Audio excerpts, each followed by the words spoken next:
بسم اللہ الرحمن الرحیم۔ لا حول ولا قوة الا باللہ العلی العظیم۔ اعوذ باللہ من الشیطان الرجیم۔ بسم اللہ الرحمن الرحیم۔ الحمد للہ رب العالمین وبہ نستعین وہو خیر معین، وصلی اللہ علی محمد وآلہ الطاہرین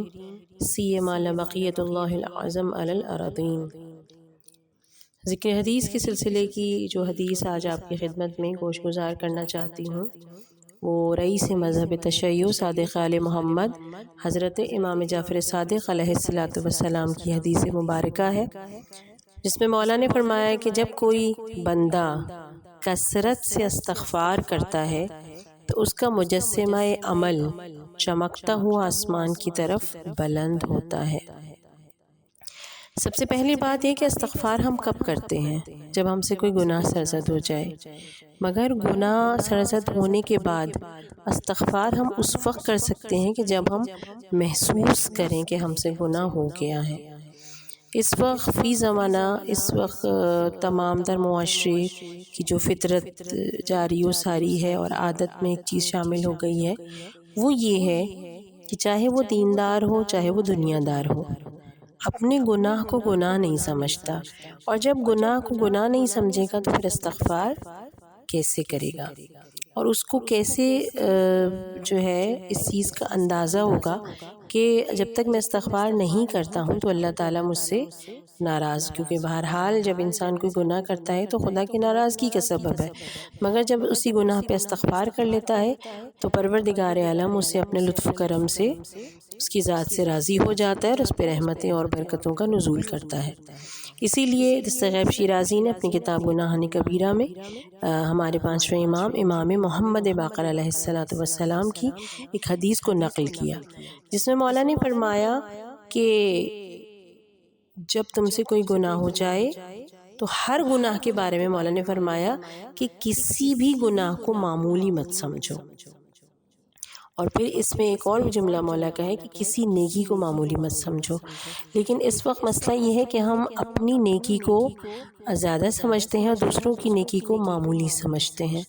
اور اپنے گناہ کو معمولی سمجھتے ہیں یعنی ہم سے کچھ بھی نہیں ہوا، اور دوسرے کے گناہ کی ہم بہت زیادہ جو ہے کنڈیم کرتے ہیں۔ لہٰذا اصولی طور پہ سب سے پہلے اپنے گناہوں کی طرف انسان توجہ کرے، امام کے اس ارشاد مبارکہ کی روح سے اپنے ہر گناہ کو معمولی نہیں بلکہ بہت زیادہ سمجھے، بھاری اور گراں قدر سمجھے، تب کہیں جا کے اس کے اندر استغفار کا جذبہ پیدا ہوگا۔ بہار کی روایت ہے، رسول خدا صلی اللہ علیہ وآلہ وسلم نے ارشاد فرمایا کہ جس طرح تانبے کو زنگ لگ جاتا ہے اسی طرح دل بھی زنگ آلود ہو جاتے ہیں، لہٰذا دلوں کے زنگ کو استغفار سے دور کرو۔ تو پتہ چلا کہ واقعاً استغفار وہ عمل خیر ہے کہ جس کے سبب سے ہمارے وہ دل جو گناہوں کی وجہ سے نشاندار یا عیب دار ہو جاتے ہیں یا رسول کی زبان سے زنگ آلود ہو جاتے ہیں، استغفار ہمارے قلوب کو شائنی کر دیا کرتا ہے، اس کو چمکا دیتا ہے، ان نشانات کو، ان عیوب کو دور کر دیا کرتا ہے جو گناہوں کی وجہ سے ہمارے دل پہ ثابت ہو جاتے ہیں۔ سب سے بڑھ کر خدا چاہتا ہے کہ ہم استغفار کریں، اور اس خدا نے مجھے اور آپ کو اکثر اوقات قرآن مجید میں بہت سی جگہ آفر کی ہے۔ اس میں سے ایک جگہ مثلاً کہ سورہ نساء کی آیت نمبر 110 میں خدا فرماتا ہے، اعوذ باللہ من الشیطان الرجیم، وَمَن يَعْمَلْ سُوءًا أَوْ يَظْلِمْ نَفْسَهُ ثُمَّ يَسْتَغْفِرِ اللَّهَ يَجِدِ اللَّهَ غَفُورًا رَحِيمًا۔ جو کوئی برا کام انجام دے اور خود پر ظلم کر لے تو پھر خدا تعالیٰ سے معافی کا خواستگار ہو جائے، اور خدا کو جب وہ معافی یعنی مانگے گا تو خدا کو معاف کرنے والا اور مہربان پائے گا۔ یہ بہت کھلم کھلا دعوت ہے پروردگار عالم کی بارگاہ سے قرآن مجید کی روشنی میں کہ اگر تم سے گناہ ہو بھی جاتا ہے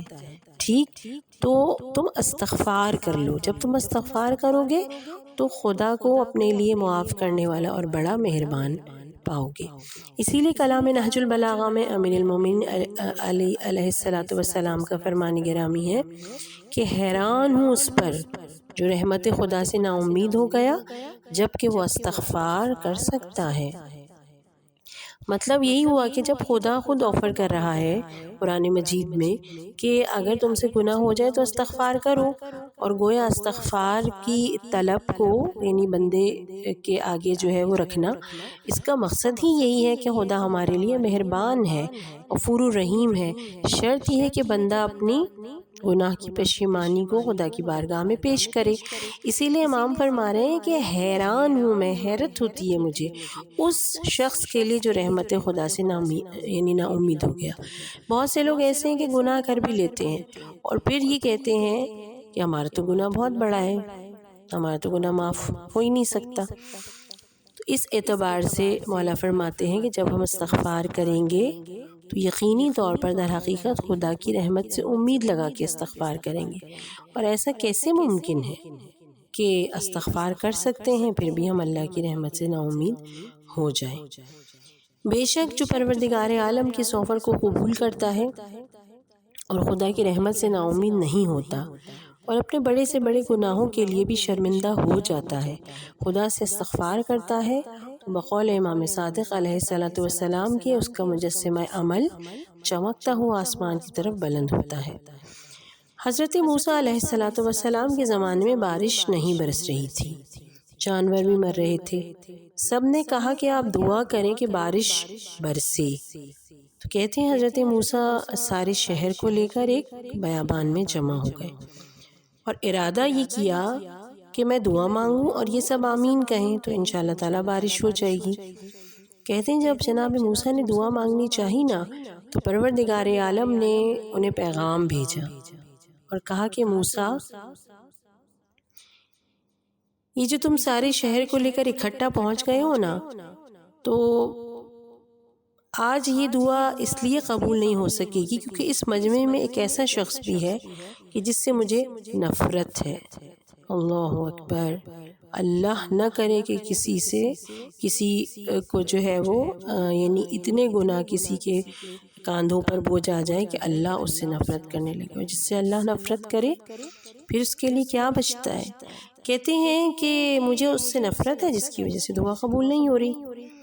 موسیٰ پلٹے اور ایک مرتبہ مجمع کی طرف دیکھ کر کہا، ہمارے درمیان کوئی ایسا ہے کہ جس سے اللہ کو نفرت ہے، اگر وہ گناہگار اس مجمع سے نکل جائے گا تو دعا قبول ہو جائے گی اور اللہ کی رحمت برسے گی۔ کہتے ہیں مجمع پہ ایک سناٹا طاری تھا۔ ایسے عالم میں کلام نہج البلاغہ کا امیر المومنین کا ایک فرمان ہے، اس میں مولا نے فرمایا کہ ہر نفس اپنے آپ کو بہتر جانتا ہے۔ اس قول کی مناسبت سے اگر ہم اس واقعے کے اس پہلو کو دیکھیں کہ جب جناب موسیٰ نے یہ جملہ کہا، اس مجمع میں جو واقعاً گناہگار تھا اس نے ایک مرتبہ اپنے دل ہی دل میں خدا کی بارگاہ میں شرمندگی محسوس کرنا شروع کی اور کہتا تھا پروردگار میں ہی ہوں وہ سب سے گناہگار کہ جس کی وجہ سے دعا قبول نہیں ہو رہی۔ اور کہتے ہیں کہ بس اس نے سوچ کر ایک مرتبہ اپنے دل میں اتنی شرمندگی کو محسوس کیا اور وہیں کھڑے کھڑے ایک مرتبہ استغفار جیسی عظیم نعمت کو اختیار کرتے ہوئے خدا کی بارگاہ میں التجا کرنے لگا۔ کہتا ہے پروردگار میں مجمع سے باہر نکلوں گا تو ذلیل و رسوا ہو جاؤں گا، سب لوگ جان لیں گے کہ میں ہی وہ گناہگار ہوں جس کی وجہ سے آسمان سے رحمتیں روک دی گئی ہیں۔ بس ایک مرتبہ کہتے ہیں کہ اس کا نادم ہونا دل ہی دل میں خدا کی بارگاہ میں استغفار کا پیش کرنا اس بات کا موجب بنا، علماء فرماتے ہیں کہ تھا فرش پر مگر ندامت کی سواری پہ سوار ہو کر استغفار کی ہواؤں میں پرواز کرتا ہوا عرش پہ پہنچ گیا،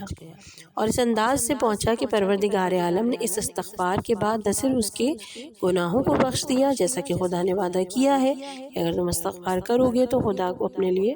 مہربان اور معاف کرنے والا پاؤ گے، نہ صرف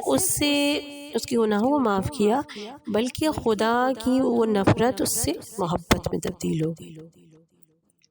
اور اس کے بعد جناب موسیٰ سے پروردگار عالم نے جو ہے یہ کہہ لیں کہ پیغام بھیجا جناب موسیٰ کو، کہا کہ موسیٰ دعا مانگو۔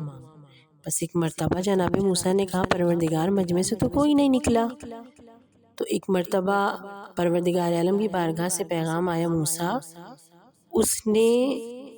ہم سے اپنے دل کے تاروں کو جوڑ لیا ہے۔ گویا استغفار ایک ایسی عظیم نعمت ہے کہ جو فقط معافی مانگنا نہیں ہے، بلکہ وہ اللہ کائنات کا پروردگار، سارے جہانوں کی قدرت رکھنے والا، سب سے بڑے بادشاہ سے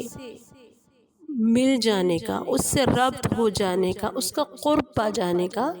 ذریعہ قرار پا جاتا ہے۔ اور سب سے اہم بات، خدا کی اس محبت میں اور آپ 100 جان سے بھی قربان جائیں تو بھی ناکافی ہے کہ جب اس واقعے کے بعد بارش برس گئی، سب کچھ ہو گیا، اور بہت عرصے کے بعد جناب موسیٰ نے خدا سے پوچھا پروردگار وہ ایسا جو واقعہ ہوا تھا، اس دن سارا معاملہ ہوا تھا، پروردگار وہ کون تھا؟ اللہ تعالیٰ کی اس محبت پہ میں اور آپ درک نہیں کر سکتے، ہم اس کو محسوس نہیں کر سکتے۔ خدا نے کہا کہ موسیٰ جب وہ گناہ گار تھا، جب ہم نے اس کا نام تمہیں نہیں بتایا، اب تو وہ نیکوکار ہو چکا ہے، ہم سے استغفار کر چکا ہے، اب ان لوگوں میں شامل ہو چکا ہے جن سے خدا محبت کرتا ہے۔ کیسے ممکن ہے کہ میں اس کا نام بتاؤں؟ کیونکہ خدا نہیں چاہتا تھا کہ کبھی بھی نگاہ موسیٰ اس انداز سے اس کے چہرے پر پڑے کہ اچھا یہ وہ گناہ گار تھا کہ جس کی وجہ سے دعا قبول نہیں ہو رہی تھی۔ میں اور آپ کتنا خدا کے اخلاق کو اختیار کیے ہوئے ہیں، کتنا ہم اہل بیت کے مزاج کو اختیار کیے ہوئے ہیں، ہم دوسروں کے گناہ کو اس قدر ہائی لائٹ کرنا چاہتے ہیں اور اپنے گناہوں کو چھپانا چاہتے ہیں، جبکہ خدا کہتا ہے کہ دوسروں کے گناہوں کو چھوڑ دو اور بس اپنے گناہوں کے لیے استغفار کر لو، تاکہ تمہارا سارا مجسمہ عمل چمکتا ہوا تمہاری روح کی پاکیزگی سمیت عرش اعلیٰ تک پہنچ جائے اور آسمان کی طرف بلند ہو جائے۔ سب سے اہم بات یہ کہ یہ استغفار شیطان کو مات دیتا ہے، خصوصیت کے ساتھ جناب یحییٰ کی وہ روایت کہ جس میں جناب یحییٰ نے پوچھا تھا کہ تم کن لوگوں کو بہکاتے ہو، لوگوں کے حوالے سے جب بات ہوئی تھی تو شیطان نے کہا تھا کہ 3 قسمیں ہیں بنی آدم کی، ایک گروہ آپ کی طرح معصوم ہے، ہم ان سے مایوس ہیں، یعنی ہم انہیں جتنا بھی بہکائیں بہکا نہیں سکتے، تو ہم ان سے زیادہ رابطہ ہی نہیں کرتے، میری اور آپ کی زبان میں شیطان نے یہ کہا۔ اس کے بعد کہتا ہے کہ ایک گروہ بالکل ہمارے حکم کی پیروی کرتا ہے، یعنی وہ ہم جس گناہ کے لیے انہیں اکساتے ہیں بہکاتے ہیں وہ گناہ کرتے جاتے ہیں، اور جو ہے وہ ہم انہیں اپنے دام میں پھنسائے ہوئے رکھتے ہیں اور وہ گناہ کی طرف رغبت رکھتے ہیں۔ لیکن کہا ایک گروہ ایسا وہ ہے جو بڑی مشکل ہمیں کرتا ہے۔ کہا کیا؟ کہا وہ گروہ ہے کہ ہم اسے وسوسے ڈالتے ہیں، ہم اسے گناہ کی طرف پھنساتے ہیں اور گناہ کی طرف جو ہے رغبت دلاتے ہیں، اس سے گناہ ہو جاتا ہے، لیکن گناہ ہو جانے کے بعد فوراً خوف خدا طاری ہو جاتا ہے اور وہ توبہ اور استغفار میں لگ جاتا ہے۔ اب جب وہ توبہ اور استغفار کرتا ہے تو یہ بار بار کا اس کا توبہ استغفار کرنا ہماری محنت کو ضائع کر دیتا ہے۔ گویا جب کوئی خدا کی خاطر استغفار کرے تو شیطان جو دشمن خدا ہے در حقیقت اسے مات دے دیا کرتا ہے۔ اسی لیے رسول اکرم صلی اللہ علیہ وآلہ وسلم کی متفقہ طور پہ بہت ساری احادیث ہیں کہ جن کے اندر ہم اس چیز کو محسوس کر سکتے ہیں کہ پروردگار عالم نے ایک مومن کے لیے استغفار کتنی بڑی نعمت رکھی ہے۔ مثلاً کہ وسائل جہاد نفس کی روایت ہے، رسول اکرم صلی اللہ علیہ وآلہ وسلم نے فرمایا کہ جب مومن نیک کام کرنے کا ارادہ کرتا ہے تو اس کی نیت کی وجہ سے اس کے نامہ اعمال میں 1 نیکی لکھ دی جاتی ہے، اور جب وہ نیک اعمال کام کر لیتا ہے تو اس کے نامہ اعمال میں 10 نیکیاں لکھ دی جاتی ہیں، اور جب گناہ کا ارادہ کرتا ہے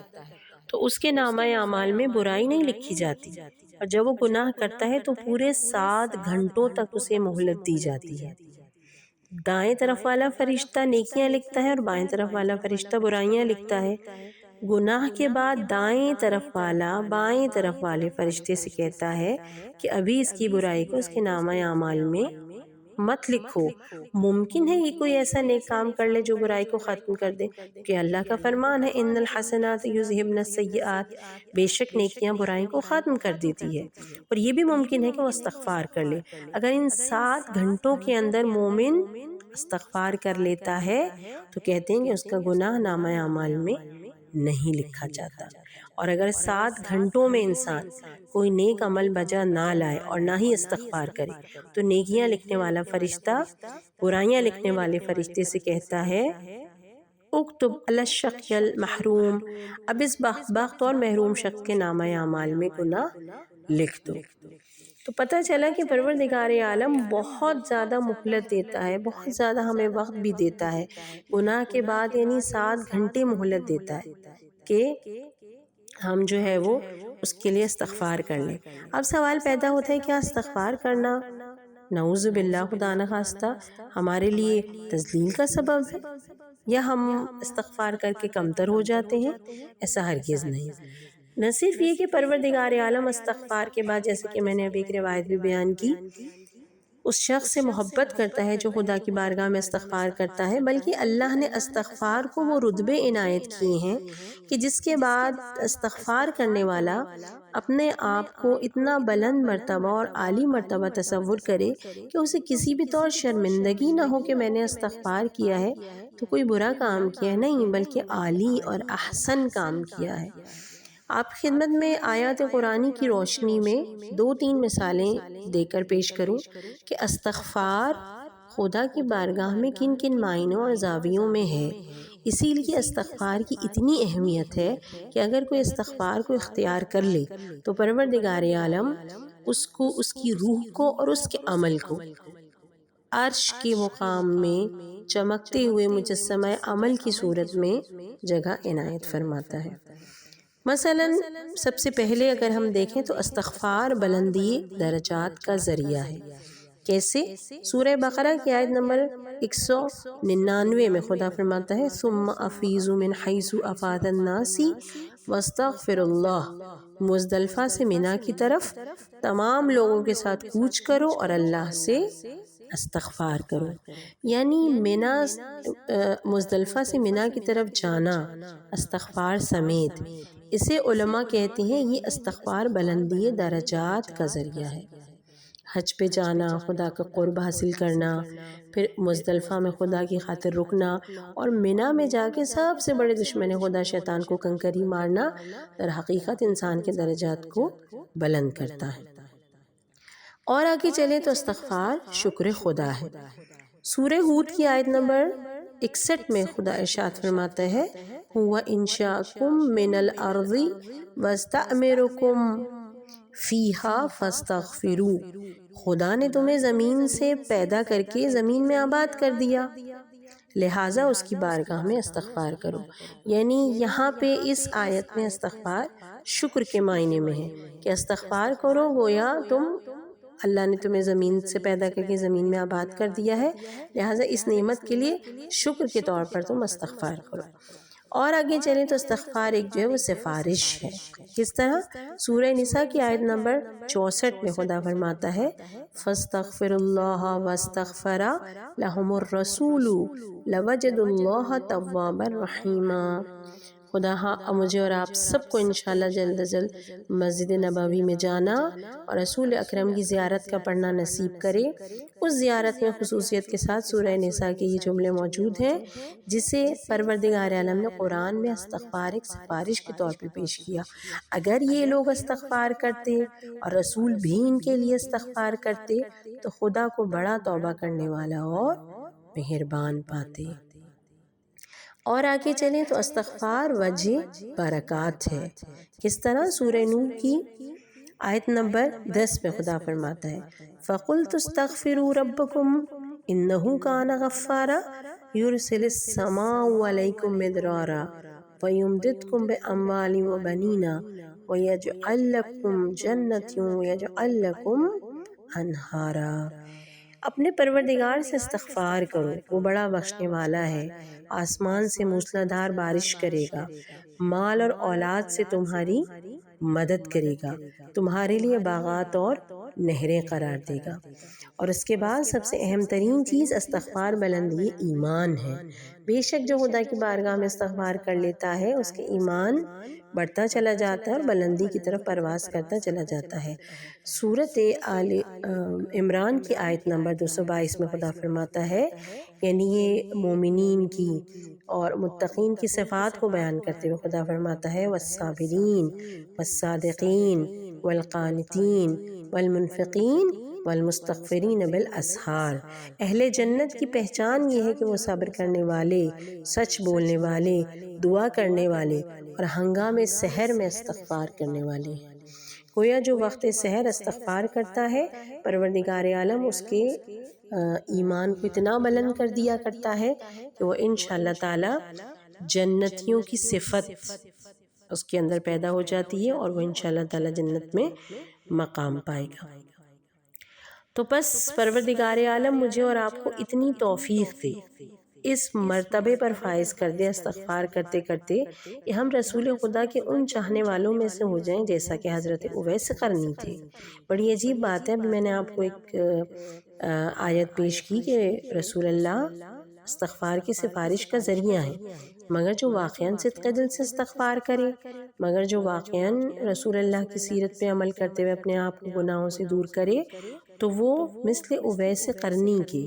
رسول اللہ کا چاہنے والا ایسا بن جائے کہ اس کی ذات بھی دوسروں کے لیے استغفار کی سفارش کے لیے کام آئے۔ حلیۃ الاولیاء کی روایت ہے کہ حضرت عمر یمن سے آنے والے ہر قافلے سے پوچھتے تھے، کیا پوچھتے تھے کہ اویس قرنی آپ کے ساتھ ہیں؟ تو لوگ جواب دیتے کہ نہیں۔ ایک بار پتہ چلا کہ یمن سے قافلہ آیا ہے اور اویس قرنی ساتھ ہیں، تو حضرت عمر نے فرمایا کہ پیغمبر نے ہمیں خبر دی ہے کہ یمن سے ایک آدمی آئے گا، اس کا نام اویس قرنی ہوگا، جو کوئی اس سے ملے تو درخواست کرے کہ اس کے لیے استغفار کرے۔ یعنی اگر اویس قرنی کسی کے لیے استغفار کر لیں تو پروردگار عالم اویس قرنی کی استغفار اس شخص کے حق میں قبول کر لے گا۔ حضرت عمر نے چاہا کہ وہ مدینے میں رہ جائیں مگر انہوں نے قبول نہ کیا۔ پھر انہوں نے کہا کہ میرے لیے دعا کریں۔ اویس قرنی نے کہا کہ میں ہر نماز کے بعد مومنین کے لیے دعا کرتا ہوں، اگر با ایمان ہوگے تو میری دعا تمہارے شامل حال ہوگی۔ اور جب ایک اویس قرنی کا مذاق اڑانے والا ہے جو شخص تھا وہ آیا اور اس نے شرمندہ ہو کر، کیونکہ اس نے جناب عمر سے اس حدیث کے بارے میں سنا جو رسول اللہ نے اویس قرنی کے بارے میں فرمائی تھی، تو ایک مرتبہ جو ان کا مذاق اڑاتا تھا شرمندہ ہوا۔ در حقیقت اس نے سب سے پہلے اویس قرنی کے لیے استغفار کیا کہ میں ان کے لیے غلط سوچتا تھا۔ جب وہ شرمندہ ہو کر اپنے لیے استغفار کی درخواست لے کر آیا تو فرمایا کہ میں تمہارے لیے استغفار کروں گا، مگر شرط یہ ہے کہ جو تم نے حضرت عمر سے سنا وہ کسی دوسرے کے لیے بیان نہیں کرنا۔ یعنی اویس قرنی چاہتے تھے کہ میری تعریف یہ لوگ نہ کریں۔ اصل مومن وہ ہے، اصل استغفار کرنے والا وہ ہے جو صرف اور صرف خدا کی بارگاہ سے اپنے لیے تعریف اور جزا کا خواہش مند ہوتا ہے۔ اب آخری بات اور آپ کی زحمتوں کو تمام کروں، اب سوال پیدا ہوتا ہے کہ ہم استغفار کر لیتے ہیں مگر پھر گناہ ہو جاتا ہے، پھر استغفار کر لیتے ہیں پھر گناہ ہو جاتا ہے، تو کس طرح پھر یہ ہمارا نامہ اعمال چمکتا ہوا آسمان کی طرف بلند ہو؟ تو اس کے لیے خدا سورہ تحریم کی آیت نمبر 8 میں فرماتا ہے یا ایھا الذین آمنوا توبوا الی اللہ توبۃ نصوحا، اے ایمان والو خدا کی بارگاہ میں صاف خالص دل سے توبہ کرو۔ کسی نے رسول سے پوچھا کہ یہ توبۃ نصوح کیا ہے؟ تو فرمایا توبۃ نصوح یہ ہے کہ جب کوئی گناہ تم سے سرزد ہو جائے تو اس گناہ پر ندامت اور خدا سے استغفار کرو اور پھر کبھی اس گناہ کی طرف نہ جانے کا ارادہ اور تہیہ کر لو۔ اسی لیے میزان الحکمہ کی ایک روایت میں بھی معاویہ بن وہب سے روایت ہے کہ میں نے امام صادق سے سنا کہ جب بندہ توبۃ نصوح کرتا ہے، یعنی توبہ کرنے کے بعد استغفار کرنے کے بعد ارادہ کر لیتا ہے کہ اب میں دوبارہ یہ گناہ نہیں کروں گا، تو اللہ دنیا و آخرت میں اس کی پردہ پوشی فرماتا ہے اور اس سے محبت کرتا ہے۔ تو پتہ یہ چلا کہ اگر ہم استغفار جیسی عظیم نعمت کو اختیار کریں انشاءاللہ تعالیٰ، اور پھر اس کے بعد اس استغفار کو توبۃ النصوح کے پیکر میں ڈھال لیں، یعنی کہ اس گناہ کو دوبارہ نہ کرنے کا ارادہ کریں، تو انشاءاللہ تعالیٰ ہمارا مجسمہ عمل چمکتا ہوا آسمان کی طرف بلند ہوگا، اور ہماری روحیں بھی، جسم ہمارا بھلے فرش پہ رہے مگر روحیں ہماری عرش پہ پرواز کریں گی اور خدا کا قرب حاصل کریں گی۔ سب سے آخر میں 2 عمل پیش کر رہی ہوں میں کہ کیا ایسا کیا جائے کہ ہم توبۃ النصوح اختیار کر سکیں، یعنی ہم گناہ سے استغفار کرنے کے بعد دوبارہ گناہ کی طرف نہ جائیں، ہمارے اندر وہ قوت اور صلاحیت پیدا ہو جائے کہ ہم انشاءاللہ تعالیٰ گناہ سے بچ سکیں۔ اس کے لیے خصوصیت کے ساتھ نماز شب کے بعد اور نماز عصر کے بعد ہم اگر 70 مرتبہ استغفر اللہ ربی و اتوب الیہ کی صورت میں استغفار کریں تو آیت اللہ قاضی کے دستور العمل کے مطابق ہمارے اندر قوت اور صلاحیت انشاءاللہ تعالیٰ آہستہ آہستہ پیدا ہو جائے گی کہ ہم گناہ کرنا چھوڑ دیں گے یا ہم اصرار گناہ نہیں کریں گے،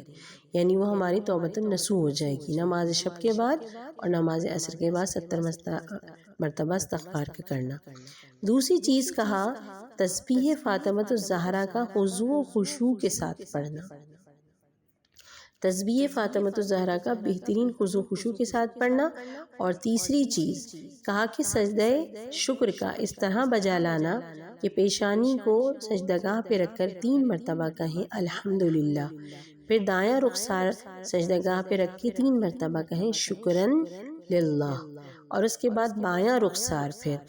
سجدہ گاہ پہ رکھ کے 3 مرتبہ کہیں استغفر اللہ ربی و اتوب الیہ۔ کہا یہ وہ سجدہ شکر ہے جس کو مسلسل بجا لانے کی وجہ سے حضرت ابراہیم خلیل اللہ مقام خلعت پر فائز ہوئے۔ پروردگار عالم سے دعا ہے کہ خدا مجھے اور آپ سب سننے والوں کو استغفار جیسی عظیم نعمت کو اختیار کرنے کی توفیق عنایت فرمائے، اور جو رتبے خدا نے قرآن میں استغفار کے لیے ذکر کیے ہیں وہ سارے رتبے استغفار کے ذریعے ہم سب کو حاصل ہو جائیں، اور خدا ہمیں ایسا توبۃ النصوح کی توفیق عنایت فرمائے کہ ہم گناہوں سے پاک و مبرہ ہو کر اپنے زمانے کے امام حضرت حجت عجل اللہ تعالیٰ فرجہ الشریف سے ملاقات کر سکیں۔ آمین یا ارحم الراحمین۔ ما شاء اللہ لا حول ولا قوة الا باللہ العلی العظیم۔